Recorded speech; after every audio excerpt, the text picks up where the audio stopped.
Master class है। क्योंकि दिल्ली जो है ना सिर्फ दिल्ली नहीं है, तो यहाँ पर कुछ भी स्पंदन होता है तो पूरे देश में इसका असर पड़ता है। क्या अरविंद केजरीवाल की सत्ता कुछ थोड़ा सा जाती हुई दिख रही है? दिया बहुत फड़फड़ा रहा है हर्षवर्धन इस बार। वो नाम किसके होते हैं, कहां से आते हैं, ये वाला खेल पहली बार भाजपा ने पकड़ा है। तो अभी सेल्फ गोल क्या किया है भाई साहब ने, पूर्वांचल, मतलब वो यहाँ पर आके फर्जी वोट बना रहे हैं। दिल्ली के प्रदूषण में अरविंद जी ने क्या किया? इनके पास सिर्फ क्रांतिकारी विचार हो। अब यमुना में क्षीर सागर जैसे दृश्य देखने को मिलते हैं हर बार जब छठ की पूजा होती है। शीशी में से यमुना कहते थे सब- कि एक वो आ गया है, छिड़क देंगे तो सब पराली का इंतजाम हो जाएगा। लेकिन क्या शख्स है भाई, क्या बंदा है ये। अय्याशी शब्द कहते हैं ना, शीला जी के लिए अरविंद केजरीवाल ने इस्तेमाल किया था। मुसलमानों की जो पहली पसंद है वो कांग्रेस है। नीली वैगन आर से वो पहुंच गए हैं एसयूवी तक। यहाँ पर सिर्फ आईना दिखाया गया था, चेहरा खराब निकला, आईना तोड़ने की कोशिश की तो क्या चेहरा बदल गया। और यही दिल्ली के साथ आप कर रहे हैं। नमस्कार, मैं हर्षवर्धन त्रिपाठी।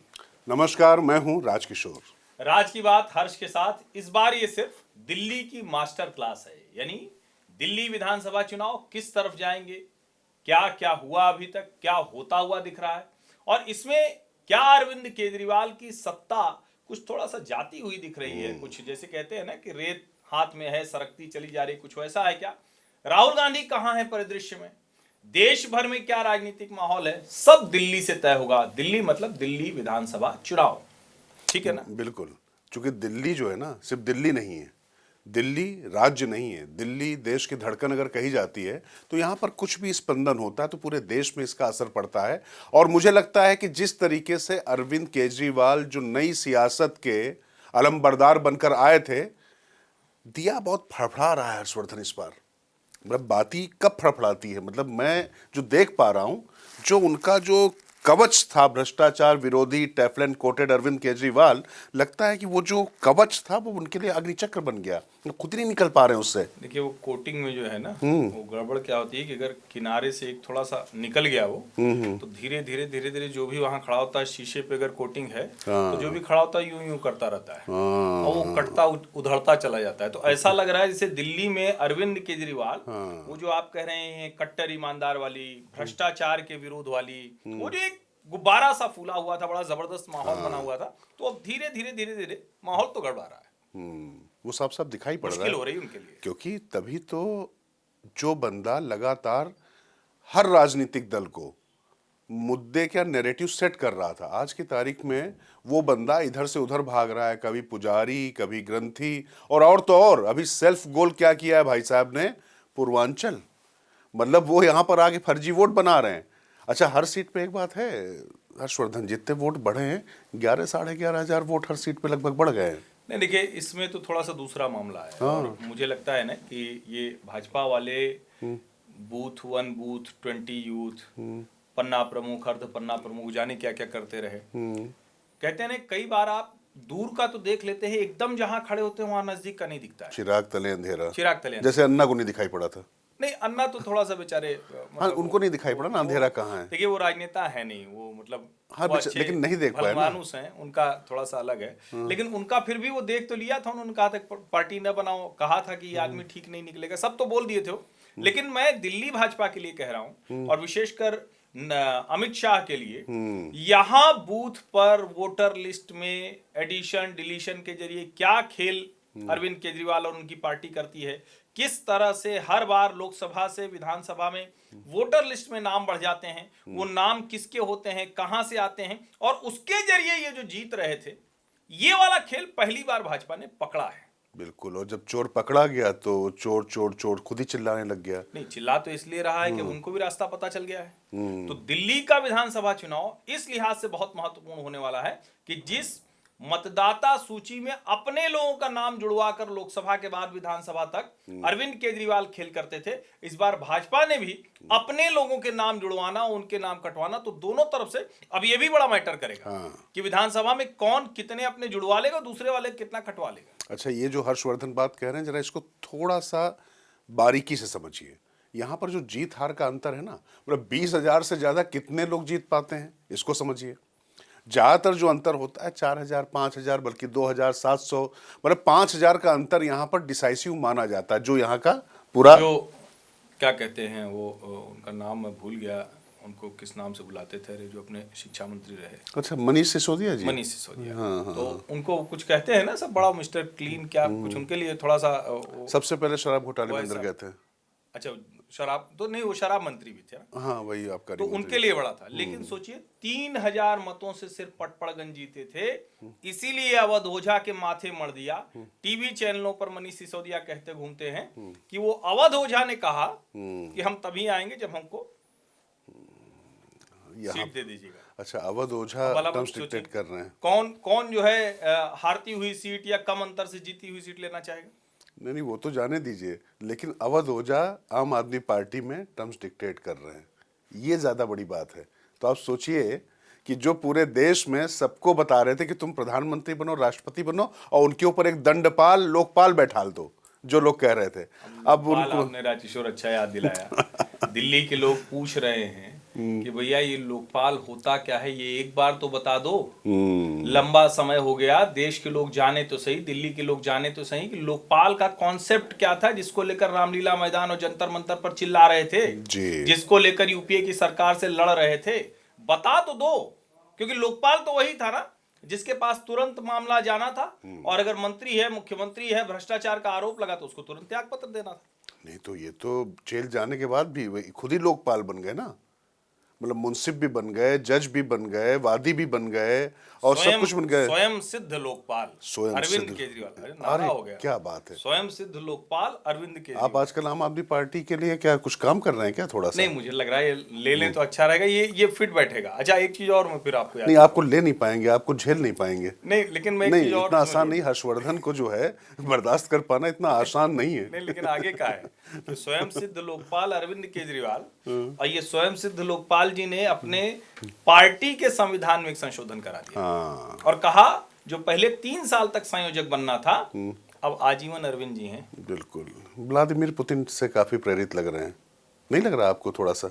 नहीं, उनकी प्रेरणा कहाँ तक गई है ये। हालांकि दिक्कत ये ना कि एक विज्ञान का एक नियम है कि जब आप ऊपर जाना चाहते हैं तो आप तय करते हैं कि कितने ऊपर आपको ऑक्सीजन नहीं मिल रही है, आपका स्टेमिना कितना है, तो आप रुक सकते हैं। लेकिन जब ऊपर से शिखर से आप गिरना शुरू करते हैं तो फिर गुरुत्वाकर्षण का नियम काम करता है। तो जो गिरने की जो नई ऊंचाई है ना, वो आप नहीं तय करते हैं, वो गहराई तय करती है।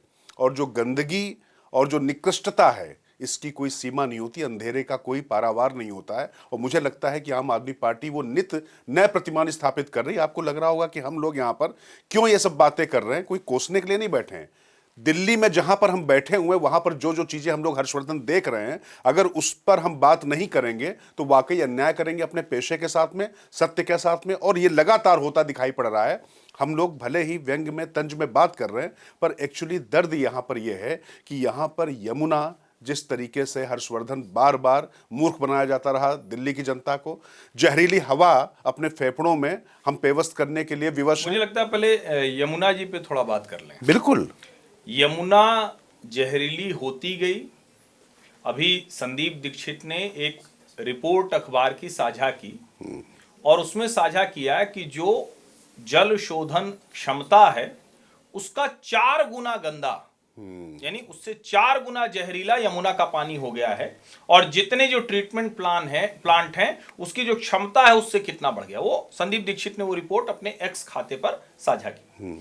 अब ये हो गई एक बात। दूसरी बात क्या, 2020, 21, 22, 23, 24, और इसमें 22 वाला साल बड़ा महत्वपूर्ण था, क्योंकि 2022 के दिसंबर में एमसीडी का चुनाव हो रहा था। तो अरविंद केजरीवाल मास्क लगाकर गाजीपुर के कूड़े के पहाड़ पर पहुंचे। वहां पहुंचकर उन्होंने क्या किया, उन्होंने कहा कि देखिए कुछ हो नहीं रहा है, हम इसको ठीक करेंगे। तो पत्रकारों ने सवाल पूछ दिया कि भैया यमुना, कहे यमुना का सवाल अभी पूछने का वक्त नहीं।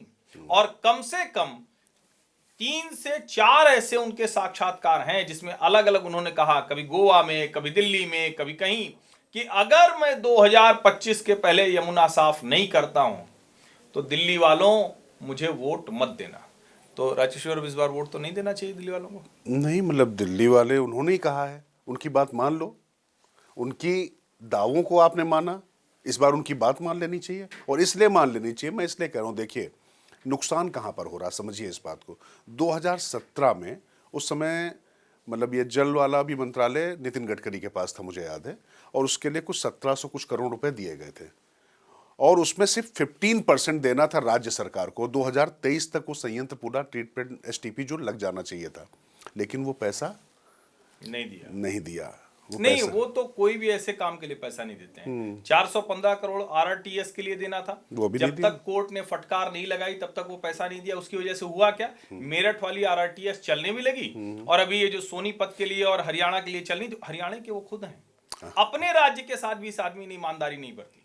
और इसीलिए मैं कह रहा हूं कि एक एक विषय पर अगर बात करें तो क्यों अरविंद, क्योंकि अरविंद एक बात बार बार कहते हैं ना कि अगर मैंने काम किया है तो मुझको वोट दो, नहीं तो ना दो। तो हमने शुरू में ही कहा कि आज जो ये राज की बात हर्ष के साथ है, इसमें दिल्ली की मास्टर क्लास लगनी है। बिल्कुल। तो मास्टर क्लास मतलब एक एक मुद्दे पे बात करेंगे। यमुना जहरीली पहले से ज्यादा हो गई, यमुना में नहाने की वजह से वीरेंद्र सचदेवा अस्पताल पहुंच गए, यमुना में छठ के घाट वो नहीं बन पाते हैं, अलग से गड्ढा खोद के टैंकर से पानी डाला जाता है। टैंकर से पानी बात करो तो तुरंत याद आ जाता है, टैंकर से तो दिल्ली वाले भी पानी पी रहे हैं। और एक और बड़ी रोचक बात आपको बताता हूं, क्योंकि पानी से जुड़ा मसला है तो उसमें जोड़ देता हूं।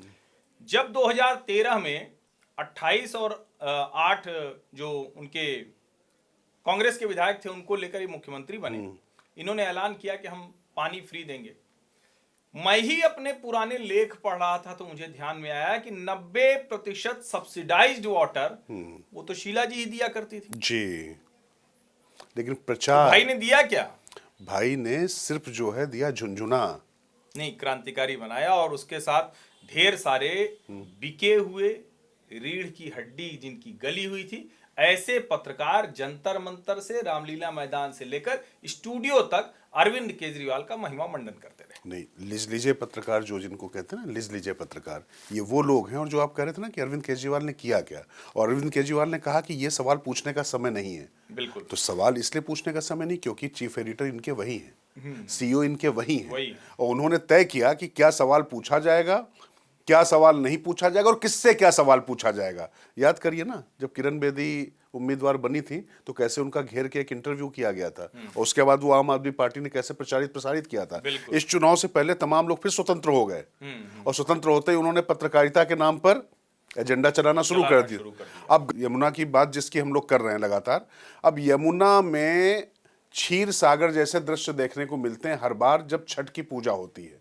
और ये आप समझ लीजिए कि इसके लिए बजट और पूरा केंद्र की तरफ से पूरा सहयोग देने की बात की गई थी। और देखिए, नितिन गडकरी की जहां तक अगर बात की जाए तो मुझे लगता है कि उनका कोई विरोधी भी ये नहीं कह सकता है कि उनसे कुछ कहा गया हो और ना दिया गया हो। नहीं राजकिशोर, मैं तो ये कह रहा हूँ कि अगर यमुना की बात करते करते हम लोग थोड़ा पानी से हवा की तरफ बढ़े जी।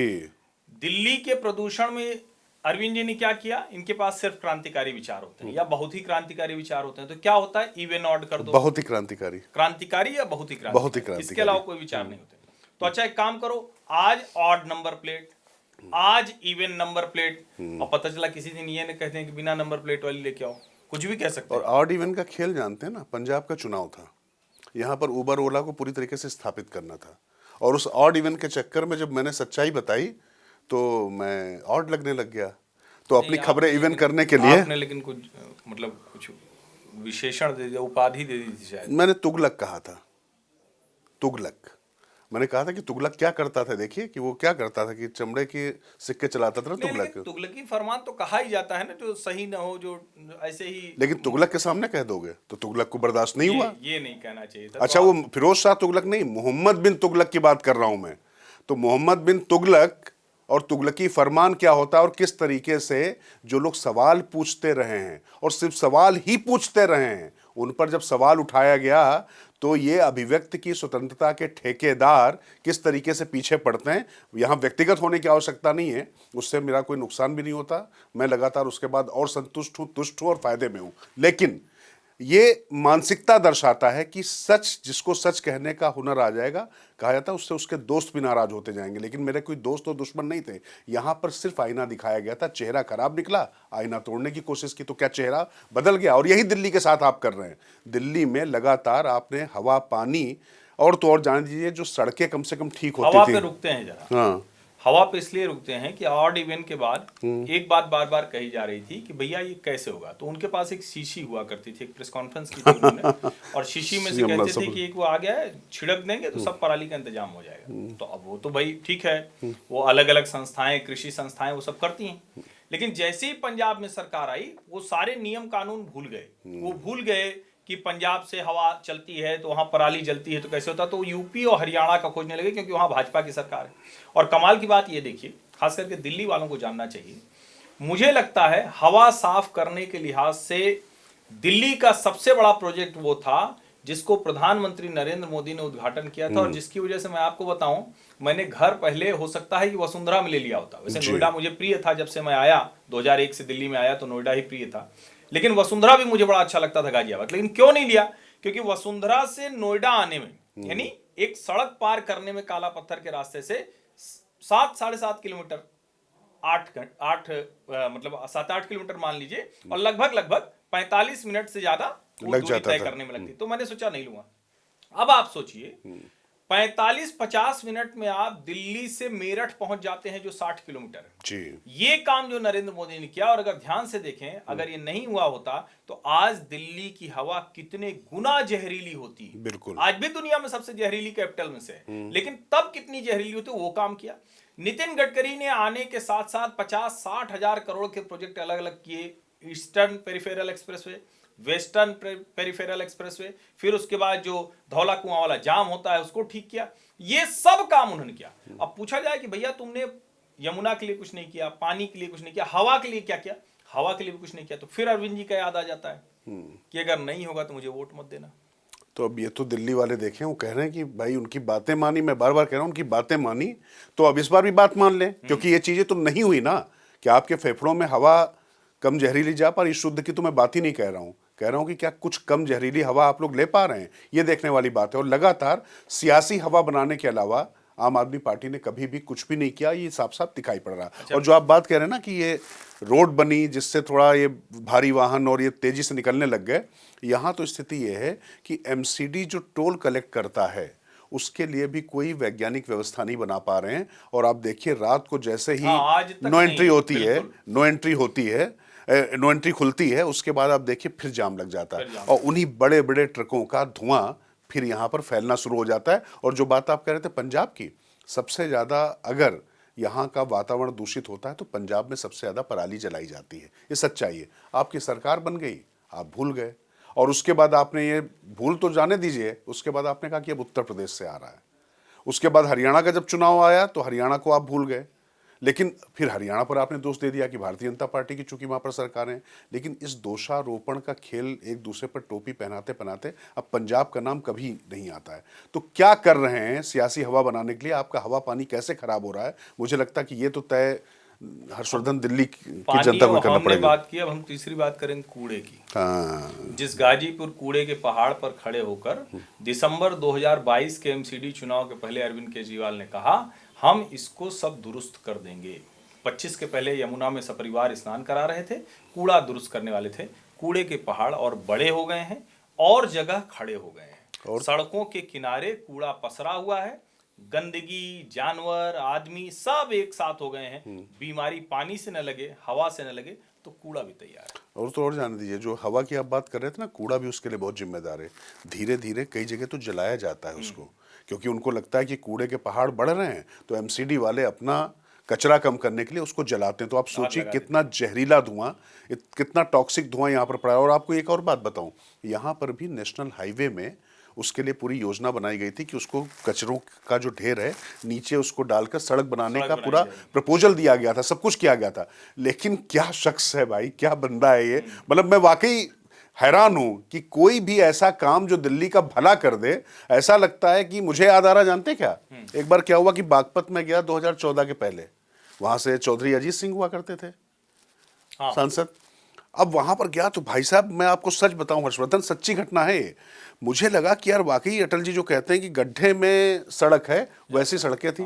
फिर मैंने एक दो लोगों से पूछा कि वहाँ पर क्या है, तो एक दो सलाहकारों ने बताया कि खैर अब तो आरएलडी के वो जयंत चौधरी यहाँ आ गए हैं, अजीत सिंह के पुत्र, लेकिन वो वहाँ पर सड़क वड़क इसलिए नहीं बनवा रहे थे क्योंकि उनका ऐसा मानना था कि ज़्यादा विकास हो जाएगा तो गाड़ियाँ ज़्यादा चलेंगी, लोगों का आवागमन ज़्यादा होगा तो लोग ज़्यादा चीज़ें देखेंगे और सीखेंगे, तो लोगों को दूर ही रखो। तो आपको इसी तरीके से रखा जाए, आदत बना के रखी जाए, फ्री बिजली फ्री पानी के नाम पर आपको बुद्धू बनाया जाए और बुद्धू बनाकर इसी तरीके का जो है कचरा फैलाया जाए, कचरे के ढेर बनाए जाएं और कचरे के गाजी, मतलब क्या कहूँ, जो गाजीपुर में है पहाड़, लेकिन ये कचरे के गाजी जो है ना, सियासत के ये कचरे के गाजी हैं, वो लगातार बनकर अपना उल्लू सीधा कर रहे हैं। अब ये मुझे लगता है कि देखने, सोचने और लगातार सवाल पूछने की जरूरत है कि आखिर भाई तुम खुद तो अपने घर पे इतने आरओ लगा लेते हो, इतने करोड़ों का प्लांट लगा लेते हो और बाद में जो है वही आप जो कहते हैं ना कि हर बार टोटी, बिल्कुल बिल्कुल, इस बार भी टोटी से पानी पी रहे हैं और अपने आपने घर में क्या लगाया था वो सारी चीज़ें हैं, और उसके बाद आप फिर हर चीज़ विषयांतर करने की कोशिश करते हैं। लेकिन मुझे लगता है कि थोड़ा सा कूड़ा जो है सियासत में कैसे नए तरीके का फैला रहे हैं उस पर भी चर्चा कर ली जाए। बिल्कुल उस पर चर्चा कर लें। बस इसमें दो बातें और जोड़ें कि नीली वैगन आर से वो पहुंच गए हैं एसयूवी तक, और ये बुराई नहीं है, सब नेता को चलना चाहिए, लेकिन ऐसी भी क्या बेईमानी करना, ऐसा भी क्या माहौल बनाना, ऐसा भी क्या गुब्बारा फुलाना कि कट्टर ईमानदार क्या कट्टर बेईमान की तरफ बढ़ गए। और जिस तरह से उनका घर बना और जब उसकी सारी चीजें सामने आ गई तो फिर तमाशा शुरू किया। और कई बार जो हमने कहा था ना कि चोर चोर जब पकड़े गए तो चिल्लाने लगे वोटर लिस्ट के मामले में, तो यही हुआ जब शीश महल की सच्चाई सामने आने लगी तो प्रधानमंत्री आवास को राजमहल करने लगे। प्रधानमंत्री का आवास तो वही है, जो व्यवस्था प्रधानमंत्री की होनी होती है वो होगी होगी। दुनिया भर के राष्ट्राध्यक्ष आते हैं, दुनिया भर के लोग आते हैं, तो उस लिहाज से जो one of the best facilities होंगी वो वहां होंगी ही होंगी। लेकिन फिर भी ये वाली, इसको तो सुख सुविधा का जो चरम होता है उसको कहेंगे। और हमको लगता है कि वो जो सुख सुविधा के चरम को अय्याशी शब्द कहते हैं ना, वो शब्द संदीप दीक्षित के मुंह से मैंने सुना कि शीला जी के लिए अरविंद केजरीवाल ने इस्तेमाल किया था। तो जो आप सियासी बात कह रहे थे, संदीप दीक्षित तो अपनी माँ के अपमान का बदला, वो है ना वो गैंग्स ऑफ वासेपुर में क्या है, बदला लेगा रे तेरा, तो वही वाला हाल है। संदीप दीक्षित तो बदला लेने की तैयारी कर रहे हैं। तो जो आप राजनीतिक रंग की तरफ कह रहे थे, तो सबसे बढ़िया तो संदीप ही लड़ रहे हैं। बिल्कुल, संदीप न सिर्फ लड़ रहे हैं बल्कि संदीप सिर्फ आरोप नहीं लगा रहे हैं, वो आरोपों के समर्थन में कागज दे रहे हैं। वो सेंट किट्स वाली वो पर्ची नहीं दिखा रहे हैं और जिसका नंबर नहीं बता रहे हैं स्विस बैंक वाला, वो वाली राजनीति नहीं कर रहे हैं जैसे ये अरविंद केजरीवाल ने जो सीख के करना शुरू किया था।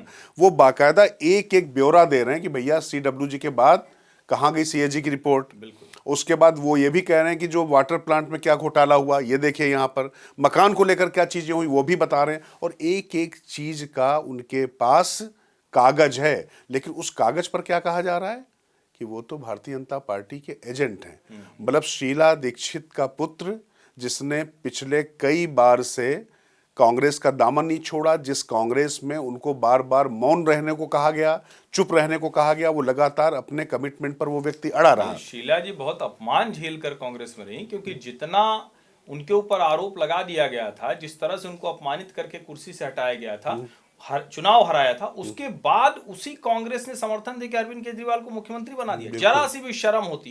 लेकिन फिर वही बात है कि गांधी परिवार में तो बस गांधी परिवार की इज्जत बची रहे, बाकी चाहे कुछ हो ना, कांग्रेस पार्टी चाहे जहां जाए कांग्रेस पार्टी की चिंता नहीं।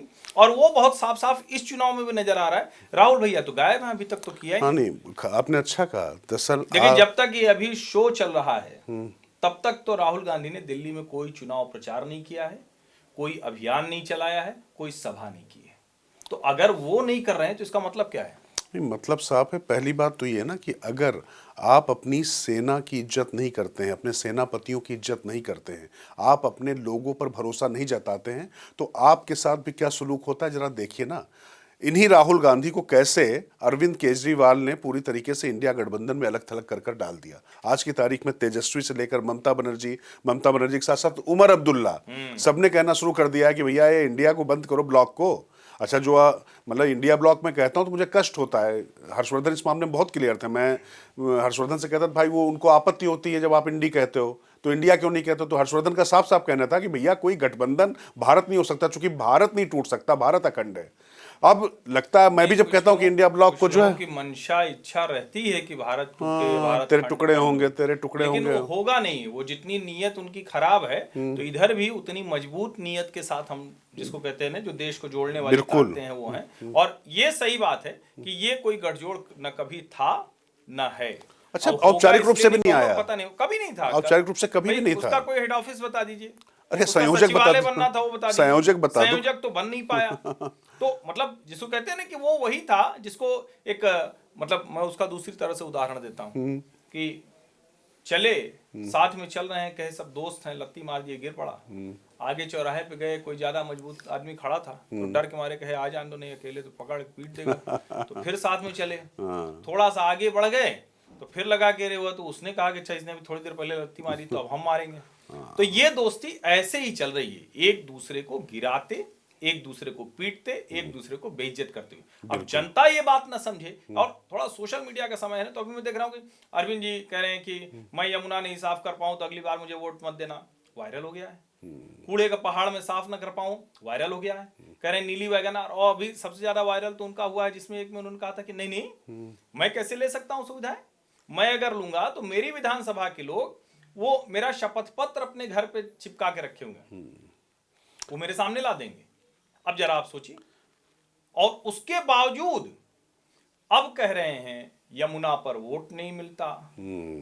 अब आप जरा सोचिए, यानी दिल्ली वालों के लिए जो यमुना जो प्राणदायिनी होनी चाहिए थी, उस यमुना का अपमान जहरीली करके तो किया ही किया। आप कह रहे हैं यमुना पर वोट भी नहीं मिलता है। तो कुल मिला के उन्होंने तो क्लियर कर दिया, उनकी गलती नहीं, उन्होंने क्लियर कर दिया कि हम तो वोट के लिहाज से सब कुछ करते हैं। अभी आपको तय करना है वोट आप किस लिए दे रहे हैं, किस लिए दे रहे हैं। तो ये तो उन्होंने स्पष्ट कर दिया। कम से कम इतनी तो साफ गोई उन्होंने दिखाई कि भाई इतना पॉलिटिक्स तो मैं समझ गया हूँ। क्या कहा? मुसलमान भाग गया क्या?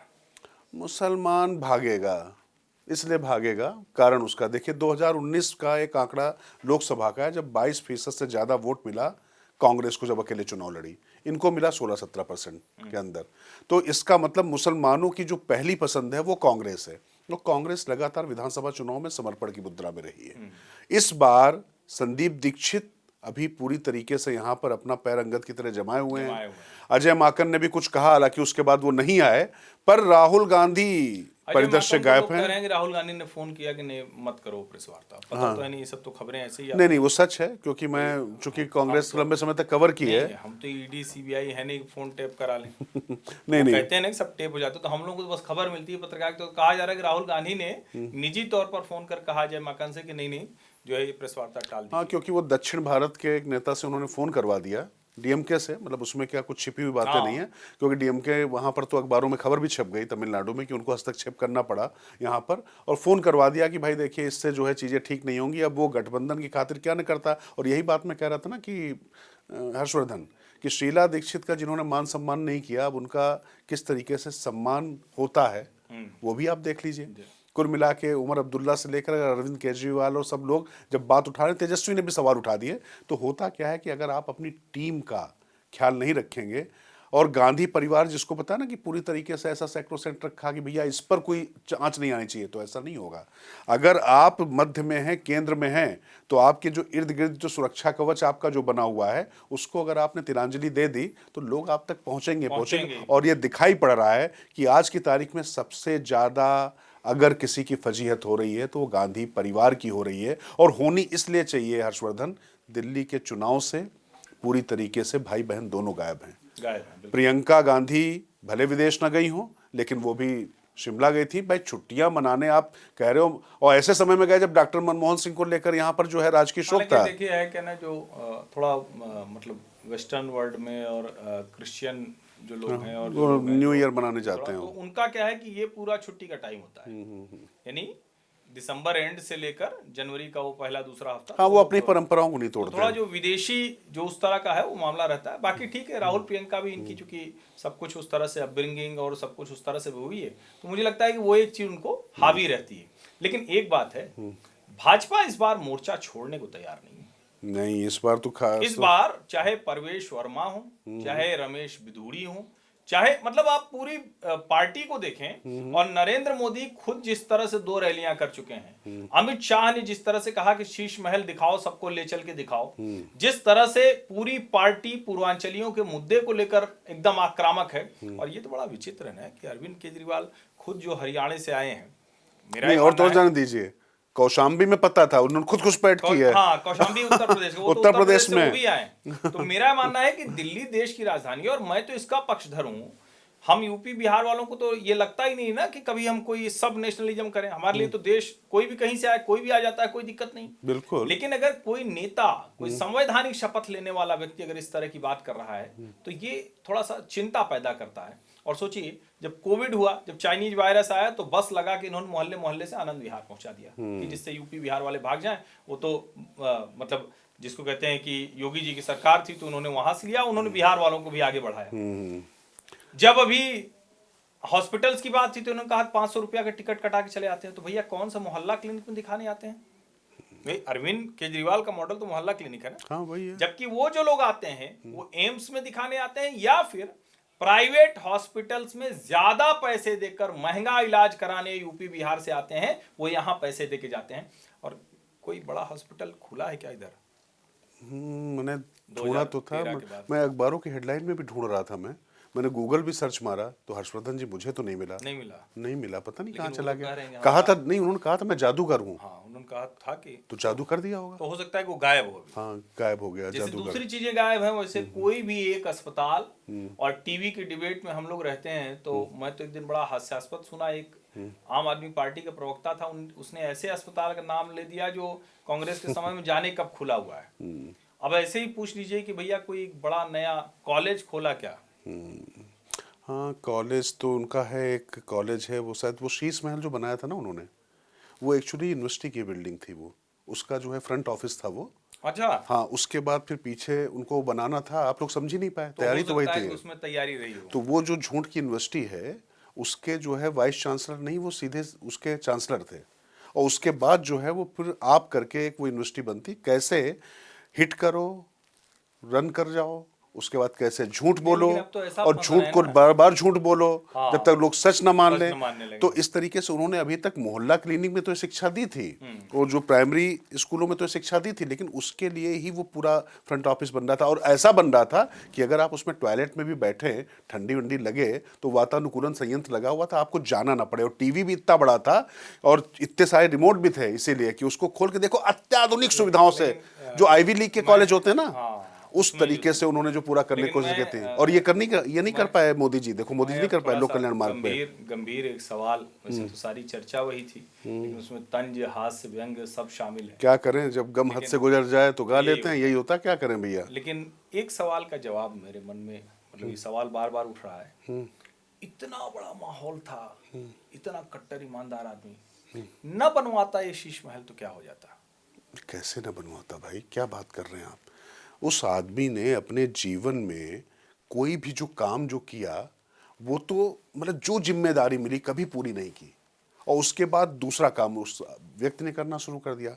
कुल मिला के इच्छा तो यही थी ना कि किसी भी तरीके से जितनी जीवन के संसाधन हैं उनको पूरी तरीके से कब्जे में किया जाए। लेकिन ये बताइए आप, हाँ? मैं कह रहा हूँ शर्ट अभी भी 2 साइज ऊपर की ढीली पहननी है, तो वो तो कैमरे के लिए है ना। वैसे ही। तो मतलब कम से कम घर तो, अब लोग कह रहे हैं उसको अंदर से नहीं देखने दे रहे हैं। संजय सिंह और सौरभ भारद्वाज पहुंच गए जब मॉडल कोड ऑफ कंडक्ट आ गया। मैं कह रहा हूं कि उस घर को देख तो लीजिए, वो ऐसा एक घर किसी का हो, इतने सरकारी घर हैं। अंदर से तो घर स्वाति मालीवाल को नहीं देखने दिया जब अरविंद केजरीवाल रहते थे, उन्हीं को देख लेने थे, उनकी सांसद थी वो तो। ये आपने नया एंगल दे दिया। अच्छा बताओ ना, घर अंदर इसलिए पिटवाया था? अरे भैया, घर अंदर से अगर नहीं देखने दिया, क्यों नहीं देखने दिया, मैं तो पूछ रहा हूँ ना। वो कह रहे कि घर अंदर से नहीं देखने दिया संजय सिंह ने, और संजय सिंह कह रहे थे वहां सोने का टॉयलेट नहीं है। तो भैया संजय सिंह भी कोई बेडरूम तक न थोड़ी गए थे, बेचारे क्या जाने, वो तो एक बहुत सामान्य घर में रह रहे हैं संजय सिंह। तो अरविंद केजरीवाल ने जो चीजें बनाई, और देखिए अरविंद केजरीवाल ने हर चीज सिर्फ दिखावे के लिए की, और जिन शीला दीक्षित का मकान 13 एसी के साथ में उनको अय्याशी का अड्डा लगता था, वो मकान उनको अपने रहने लायक नहीं लगा। बिल्कुल। आप सोचिए कि उस व्यक्ति की सोच क्या रही कि जो बंगला नहीं लेगा, गाड़ी नहीं लेगा, कुछ नहीं लेगा, तो क्या उनके दिलो दिमाग में चीजें चल रही तो उनको सिक्योरिटी नहीं लेगा। कहते थे कि अगर सुरक्षा लेनी है तो आम आदमी को दो, अगर नेता के पास ज्यादा सुरक्षा है इसका मतलब वो मतलब राजा गलत व्यवहार कर रहा है। अच्छा, इसी राजा थोड़ी ना है। नहीं, इसी बहाने देखिए ना उन्होंने क्या किया, एक बड़ा मौका था इनके पास सीसीटीवी की क्षमता दिखाने का। फिर मैं स्वाति मालीवाल पे आ रहा हूँ, तो घर पे सीसीटीवी दिखा देते कि उनके साथ क्या हुआ क्या नहीं हुआ। तो जो बताया ना कि इतने 4000 सीसीटीवी लगा दिए, कितने लगा दिए, जबकि उसमें ज्यादातर दिल्ली पुलिस ने लगाए थे, उसका भी आंकड़ा वो ले गए। अब इसको जरा मतलब इसको कहते हैं कि कुछ निष्कर्ष पे पहुंचे। हाँ, क्या अब दिखने लगा है 3 वाला चुनाव, या अभी भी नहीं देखिए, आमने सामने की बाइपोलर फाइट है? नहीं देखिए, त्रिकोणीय चुनाव तो इस बार होगा। जो बात लगातार आप कह रहे हैं कि अगर कांग्रेस कृपा ना करे तो राहुल गांधी चूंकि अभी तक परिदृश्य से गायब हैं, अब लेकिन जिस तरीके से कांग्रेस यहाँ पर लगी पड़ी है, अलका लांबा भी लगी हैं, संदीप दीक्षित भी लगे हैं, दूसरे प्रत्याशी भी लग गए हैं, तो उससे लगता है कि अब इनके पास पीछे जाने की स्थिति नहीं है। और अगर अब कांग्रेस पीछे जाती है तो वो किसी तरीके से इस बार तो 99 के फेर में फंसकर अपनी इज्जत बचा पाई। ये फिर वही 44 और जो 55 वाला जो मामला था। मुझे इसमें ये लगता है कि अगर राहुल प्रियंका पूरी ताकत लगा दें तो कांग्रेस की संख्या दहाई में पहुंच सकती है। राहुल प्रियंका ताकत ना लगाएं, संगठन को नीचे ताकत लगा लेने दें। क्योंकि चुनाव जो लड़ना है इसमें देखिए, राहुल गांधी, मैं फिर कह रहा हूं कि एमसीडी में जो इनके 3 कारपोरेटर जीते थे, तीनों मुसलमान थे। और जब वो वापस गए, आम आदमी पार्टी में शामिल हो गए, जब आम आदमी पार्टी हुई तो इतना विरोध हो गया कि उनको फिर कांग्रेस में वापस आना पड़ा। तो मुसलमानों की पहली पसंद कौन है, ये साफ साफ दिखाई पड़ रहा है। अभी तो राहुल गांधी ही लड़ रहे हैं। राहुल गांधी तो संघ को इतनी गाली देते हैं, अब ठीक है शरद पवार साहब प्रशंसा कर रहे हैं, वो अलग बात है। अब देखिए, कुल मिला के राहुल गांधी वहां पर भी आए बाएं दाएं मतलब हो गए, उनको प्रधानमंत्री बना रहे थे वो। अब उन्होंने कह दिया कि संघ जैसा मतलब काडर काश हमारे पास ऐसा होता, और वो अपनी हिंदुत्व की विचारधारा से डिगे नहीं। अब ये वही शरद पवार हैं जो पता नहीं पहले क्या क्या कर रहे थे, क्या क्या कर रहे थे। लेकिन आखिरी में बस इतना मैं कहना चाहूंगा हर्षवर्धन कि कुल मिला के ये जो पूरा जो फड़फड़ाने की बात मैंने की थी, कभी ग्रंथी पे आ रहे हैं, कभी पुजारी पे आ रहे हैं, कभी राजमहल पे आ रहे हैं, तो ये जो ओछी हरकतें और जो भड़बड़ाहट दिखाई पड़ रही है, ये साफ साफ दिखाई पड़ रहा है कि दिल्ली में उनकी कोई दाल गल नहीं रही है। किसी एक मुद्दे पर अभी तक केजरीवाल स्टिक नहीं कर पा रहे हैं, तो कटिया फेंक रहे हैं। जैसे वो बाल्टी नहीं कुएं में खो जाती है, आप लोगों ने नहीं देखा होगा, कुएं में जब बाल्टी गिर जाती थी रस्सी से खुल के, तो एक खूब सारे उसमें वो होते थे, हुक होते थे, और वो फेंका जाता था तो उसमें किसी हुक में फंस के बाल्टी वापस आ जाए कुएं से। तो उस तरीके से वो जो उनके कचरे में और बिल्कुल अंधकूप में जो सत्ता जाती दिखाई पड़ रही है उनके झूठ के, उसके लिए उन्होंने तमाम ये झूठ की नई कटिया बनाई हैं और फेंक रहे हैं, उससे ढूंढने की कोशिश कर रहे हैं। लेकिन मुझे लगता है कि जब कुआं अगर सूख जाए और सब कुछ जम जाए तो फिर क्या कचरा ही उससे बाहर आएगा। मुझे तो बस इतना ही लगता है हर्षवर्धन। नहीं, बिल्कुल इस बार दिल्ली का चुनाव बड़ा रोचक है, और मैं फिर से कह रहा हूं, कांग्रेस अगर चुनाव अच्छा नहीं लड़ेगी तो उसकी एकमात्र वजह राहुल गांधी होंगे, और अगर कांग्रेस पार्टी के विधायक एक भी फिर नहीं पहुंचे तो उसकी एकमात्र वजह राहुल गांधी होंगे। बिल्कुल। अब अगले सप्ताह हम लोग उम्मीद करते हैं कि राहुल गांधी जब हम लोग की चर्चा सुनते तो होंगे ही, मानेंगे नहीं, लेकिन जब सुने तो जरा वो थोड़ा हिम्मत करें, साहस करें, कुछ रैलियां, सभाएं, कुछ प्रचार, कुछ थोड़ा वो भी दम दिखाएं। कब तक संदीप दीक्षित और अलका लांबा लड़ते रहेंगे? अगर वो भी लड़ेंगे तो शायद कांग्रेस के लिए दिल्ली में कुछ अच्छी खबरें आ सकती हैं। बाकी सरकार किसकी बनेगी, ये त्रिकोणीय मुकाबला हो चुका है, और इसमें कहीं कोई बहस नहीं है कि अरविंद केजरीवाल का आत्मविश्वास हिल गया है, जिसको कहते हैं ना वो मीम आता है आजकल, सब ठीक है लेकिन अंदर से कुछ अच्छा नहीं लग रहा है। तो अरविंद जी का भी हाल कुछ वैसा ही हो गया।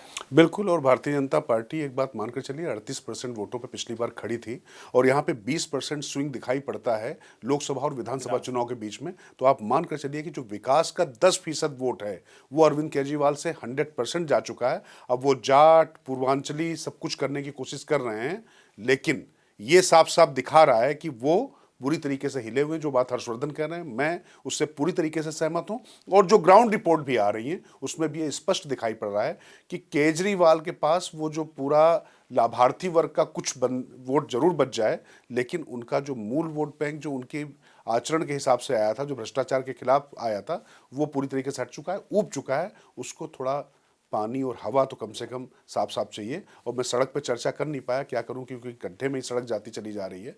फिर देखते हैं, अगली बार बात करेंगे। तो ये जो राजनीतिक कचरा अब हटना चाहिए, बस इतना मैं कह सकता हूं। बहुत बहुत धन्यवाद। नमस्कार।